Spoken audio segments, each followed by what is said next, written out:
Buku 5 Konfigurasi Akal.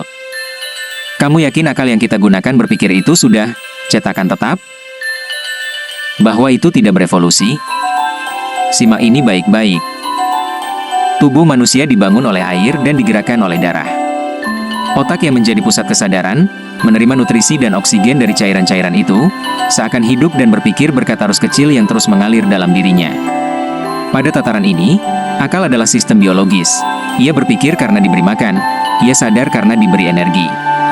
Namun, mungkinkah akal sekadar mesin daging yang berpikir, atau ada sesuatu yang lebih tinggi yang mengalir bersamanya?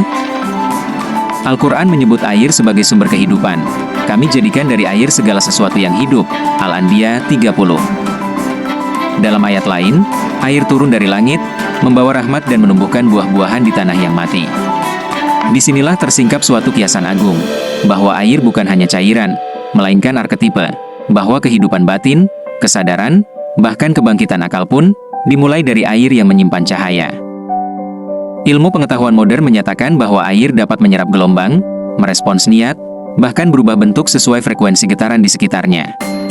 Ini bukan semata metafisika, melainkan kenyataan biologis yang menuntun kita kembali pada realitas teologis, bahwa air dalam tubuh kita, khususnya dalam darah dan cairan otak, adalah cermin kecil dari langit, cermin yang, bila bersih dan tenang, dapat menangkap pantulan kehendak ilahi.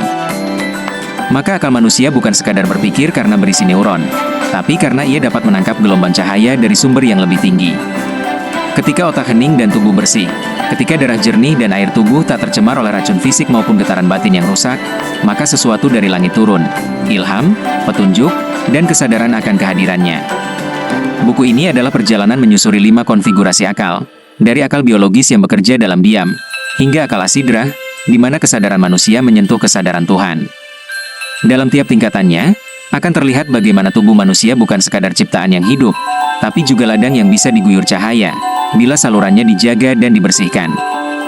Dan mungkin, di antara seluruh anugerah yang paling sunyi tapi paling menentukan, adalah air, zat tanpa bentuk, namun mengandung kehidupan dan ilham.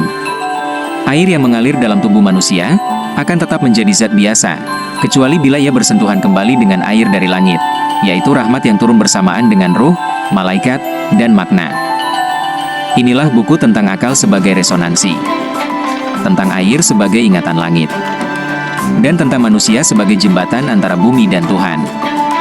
Penasaran dengan isi buku ini?